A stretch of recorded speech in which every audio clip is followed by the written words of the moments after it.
Assalamualaikum warahmatullahi wabarakatuh. Di sini kami kelompok 1 akan mempresentasikan bab 3 yang berjudul Pasar Modal di Indonesia dan Mekanisme Perdagangan. Di sini kelompok kami tersusun dari saya sendiri, Ayu Amanda NPM 003, dan teman saya Putri Royhotul Janah NPM 009. Nah, pasar modal di Indonesia. Pasar modal di Indonesia tuh dibentuk untuk menghubungkan investor atau pemodal dengan perusahaan atau institusi pemerintah. Nah, yang pertama ada Otoritas Jasa Keuangan atau OJK. OJK tugasnya itu pengaturan dan pengawasan.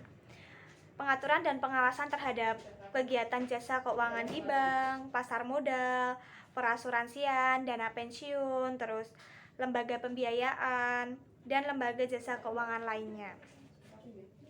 Selanjutnya ada emiten. Emiten itu saluran bagi perusahaan yang menerbitkan saham atau obligasi atau bond, dan pembelinya adalah masyarakat umum. Nah, jenis-jenis emiten ada emiten saham atau emiten obligasi. Emiten saham menjual melalui penawaran umum, baik penawaran umum perdana atau Initial Public Offering (IPO) kepada investor publik, penawaran kepada pemegang saham yang ada, atau right issue, maupun penawaran saham berikutnya ke Season Equity Offering. Yang kedua ada emiten obligasi, menjual obligasi melalui penawaran umum baik IPO maupun penawaran obligasi berikutnya. Di sini ada tabel 3.1a perbandingan emiten saham dan emiten obligasi per tahun. Di sini yang pertama ada saham. Ada total jumlah emiten dan total kapitalisasinya dari 2008 sampai 2016 itu tuh mengalami peningkatan yang sangat enggak terlalu banyak sih, bisa dilihat gitu loh. Terus ada obligasi juga. Obligasi ada total jumlah emitennya, terus total nilai kapitalisasinya juga. Di sini juga ada yang mengalami peningkatan dan ada juga yang mengalami penurunan. Yang di 3.1b kapitalisasi pasar modal dan BPD dari tahun 2008 sampai 2016. Di sini ada saham, obligasi korporasi, obligasi pemerintah, dan total kapitalisasi dan PBD. Di sini juga mengalami peningkatan, setiap tahunnya mengalami peningkatan, dan di sini peningkatannya ada yang kelihatan yang banyak ya gitu. Terus selanjutnya emisi saham ya. Emisi saham itu tuh perkembangan saham selama 1977 sampai 1988 itu relatif lambat gitu. Nah, di sini perkembangannya bisa dilihat di tabel 3.2. Di sini dari tahun 2008 sampai tahun 2016.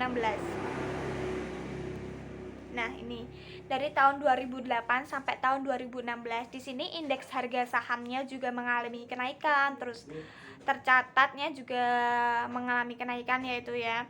Terus emiten barunya juga mengalami kenaikan, ada yang mengalami kenaikan dan juga ada yang mengalami penurunan. Delisted-nya juga, terus kapitalisasi pasarnya itu juga ada yang mengalami kenaikan dan juga ada yang mengalami penurunan juga. Nah, selanjutnya ada emisi obligasi. Emisi obligasi itu pola perkembangannya itu sama dengan emisi saham. Terus pertumbuhan emisi obligasi juga relatif lambat setelah tahun 1988. Nah, namun perkembangan pergerakan emisi obligasi ini tuh lebih lambat dibandingkan pergerakan emisi saham. Di data 3.3a, data historis emisi obligasi di pasar modal Indonesia dari tahun 1983 sampai 2007 mengalami naik turun per tahun. Dikumulatifkan menaikkan tercapai dari 3 sampai 173. Untuk nilai rupiah nilai rupiah ininya per tahunnya dari 154 sampai bawah 31.275 juga mengalami naik turun seperti itu. Terus yang tabel 3.3 emisi obligasi di pasar modal di Indonesia. Dari tahun 2008 sampai 2016 ada obligasi dan suku pemerintah, terus obligasi korporasi dan suku, dan totalnya. Di situ juga mengalami kenaikan. Di 2008 ada 90,48 di obligasi suku dan pemerintah, di obligasi korporasi dan suku 12,86, totalnya ada 103,34. Di bawahnya dia mengalami kenaikan, ada yang turun juga sampai ke bawah gitu. Terus ada tabel 3.3 C kapitalisasi obligasi di pasar modal Indonesia. Dari tahun 2008 sampai 2016 obligasi suku pemerintah itu juga mengalami kenaikan. Terus di obligasi korporasi dan suku itu juga mengalami kenaikan. Selanjutnya ada bursa efek. Nah, setelah melakukan penawaran umum nih ya, emiten tuh dapat mencatat saham atau obligasi di bursa efek. Jadi mereka tuh setelah melakukan penawaran emiten dan obligasi itu dia bisa mencatatnya di bursa efek gitu. Di bursa efek saham dan obligasi serta sekuritas jangka panjang lainnya diperdagangkan antar investor gitu. Terus selanjutnya ada Self Regulatory Organization atau SRO, yang artinya organisasi yang mempunyai kewenangan untuk membuat peraturan yang berhubungan dengan kegiatan usahanya gitu.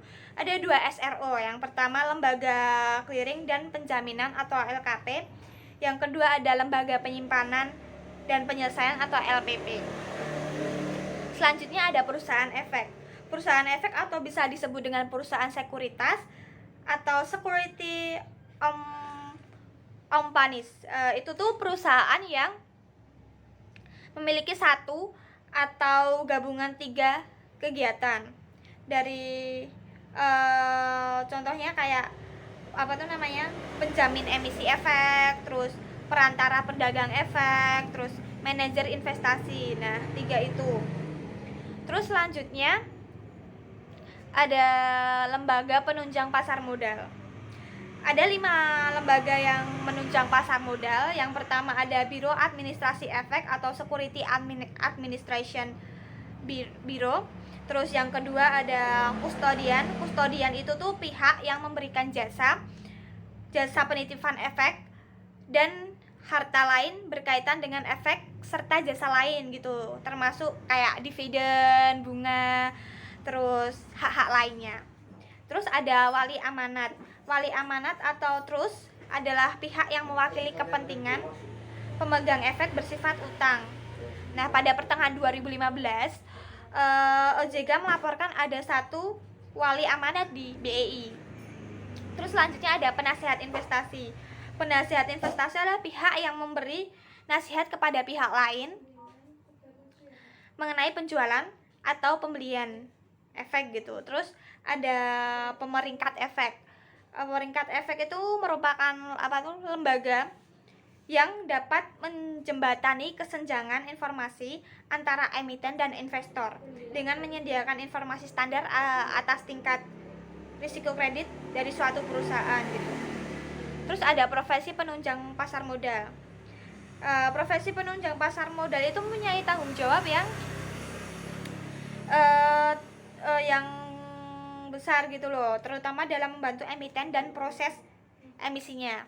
Yang pertama ada akuntan politik, yang kedua ada notaris, yang ketiga ada konsultan, yang keempat ada perusahaan nilai.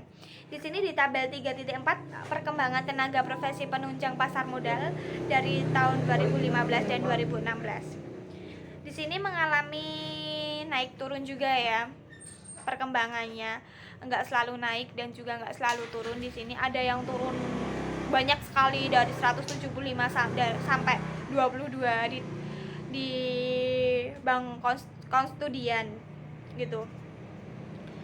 Selanjutnya ada investor. investor atau sering juga disebut pemodal ya, kita udah nggak asing ya, udah tahu kalau investor tuh ya yang membiayai gitu loh. Nah, pihak yang menginvestasikan dana, yang memberikan dana kepada memberikan dana pada perusahaan, pada sekuritas gitu. Investor tuh dapat dibedakan menjadi dua, investor perseorangan dan investor institusi, yang sudah pernah dijelaskan sama Bu Lulu. Di sini ada grafik total trending by investor tipe type 2004 KE 2015 ya. Di sini bisa dilihat. Nah, selama 2000 sampai 2015 ini tuh keterlibatan investor asing di pasar modal Indonesia itu pada kisaran 4,76%. 2002 di 2002 tuh hingga 43 sampai 21% di 2015. Nah, perkembangan statistik tuh menunjukkan bahwa investor domestik itu lebih banyak terlibat dibanding investor asing dalam perdagangan saham di pasar modal Indonesia gitu ya. Terus ada tabel 3.5 persentase volume perdagangan saham berdasarkan tipe investor domestik dan asing dalam persentase gitu.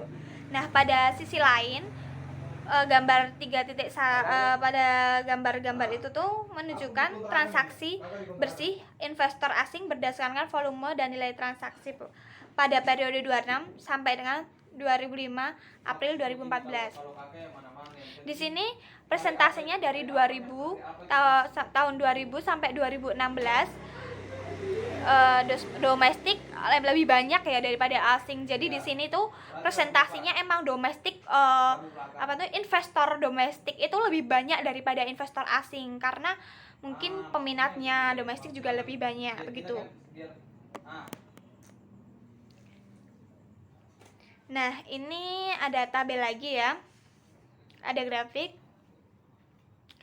Nah, di sini yang ini tuh grafik pembelian penjualan bersih investor asing berdasarkan volume ya tahun 2006 sampai 2014 nih ya. Ini sumbernya dari OJK, Statistik Pasar Modal. Tahun 2006 lumayan ya, terus mengalami kenaikan di 2007, terus paling banyak di 2011 sampai mengalami minus di 2012 ya. Ada minus terbanyak itu 2014 ya. Gitu. Terus di sini ada grafik pembelian penjualan bersih investor asing berdasarkan nilai dari 2004 sampai 2015 dalam triliun. Ini bisa dilihat di sini. Nih, naik turun gini gitu. Saya Putri Hotujana NPM 009 akan melanjutkan presentasi dari Mbak Yu Amanda. Mekanisme perdagangan. Yang pertama, mekanisme perdagangan di pasar perdana. Di pasar perdana, saham atau obligasi untuk pertama kalinya ditawarkan kepada investor publik atau masyarakat luas. Proses penjualan saham atau obligasi yang pertama ini biasa disebut sebagai penawaran umum perdana atau Initial Public Offering atau IPO. Jadi, ada IPO saham, ada IPO obligasi. Selanjutnya, di masa mendatang setelah IPO, emiten juga dapat melakukan penawaran umum lagi dan menawarkan saham baru yang menambah jumlah saham yang telah ada melalui penawaran umum yang terbatas kepada pemegang sahamnya.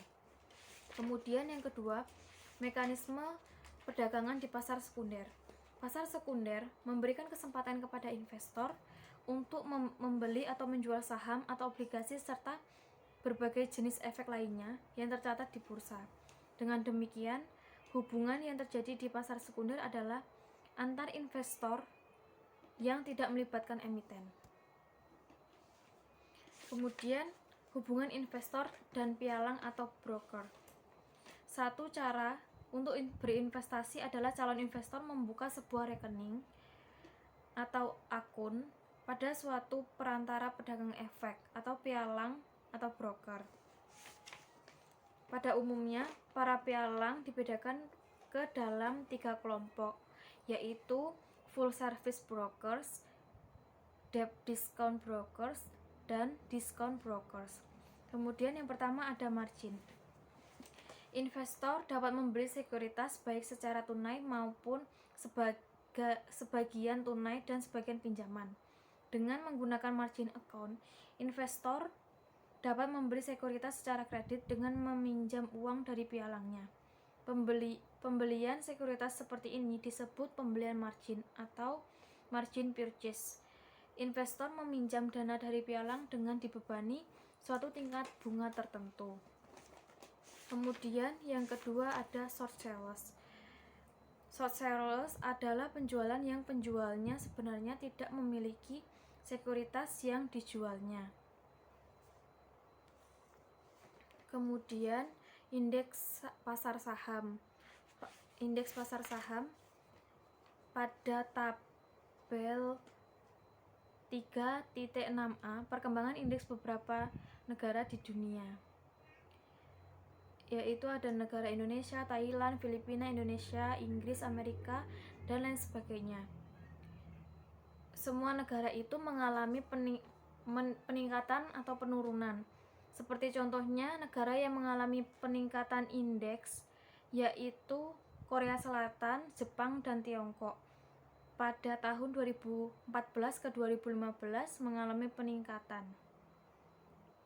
Kemudian yang tabel 3.6b itu seperti tabel yang sebelumnya, ada yang mengalami peningkatan maupun penurunan. Seperti contohnya Indonesia yang pada tahun 2015 itu mengalami penurunan, yang dari tahun 2014 itu 5.227,0, kemudian menurun menjadi 4.593,001. Kemudian yang kedua ada indeks LQ45. Kriteria berikut digunakan untuk memilih ke-45 saham yang termasuk dalam indeks LQ45. Yang pertama, masuk dalam urutan 60 terbesar dari total transaksi saham di pasar reguler atau rata-rata nilai transaksi selama 12 bulan terakhir. Yang kedua, urutan berdasarkan kapitalisasi pasar atau rata-rata kapitalisasi pasar selama 12 bulan terakhir. Yang ketiga, telah tercatat di BEI selama paling sedikit 3 bulan. Yang keempat, kondisi keuangan dan prospek pertumbuhan perusahaan, frekuensi dan jumlah hari transaksi di pasar reguler. Kemudian ada perhitungan indeks harga saham. Perhitungannya menggunakan rumus sigma N J sama dengan 1 buka kurung HJ LJ tutup kurung 1 per sigma N min 1 J sama dengan 1 buka kurung HJ LJ tutup kurung T min 1 dikali 100. Kemudian perkembangan pasar modal di Indonesia. Setelah mengadakan persiapan, maka akhirnya berdiri secara resmi pasar modal di Indonesia yang terletak di Batavia, Jakarta pada tanggal 14 Desember 1912 dan bernama Vereniging for the Effectenhandel atau Bursa Efek. Pada saat awal terdapat 13 anggota di bursa yang aktif. Kemudian pada tanggal 17 Mei 1940 secara keseluruhan kegiatan perdagangan efek ditutup dan dikeluarkan peraturan yang menyatakan bahwa semua efek-efek harus disimpan dalam bank yang ditunjuk oleh pemerintah Hindia Belanda. Kemudian pemerintah RI membuka kembali bursa efek di Jakarta pada tanggal 31 Juni 1952 setelah terhenti selama 12 tahun selama 12 tahun.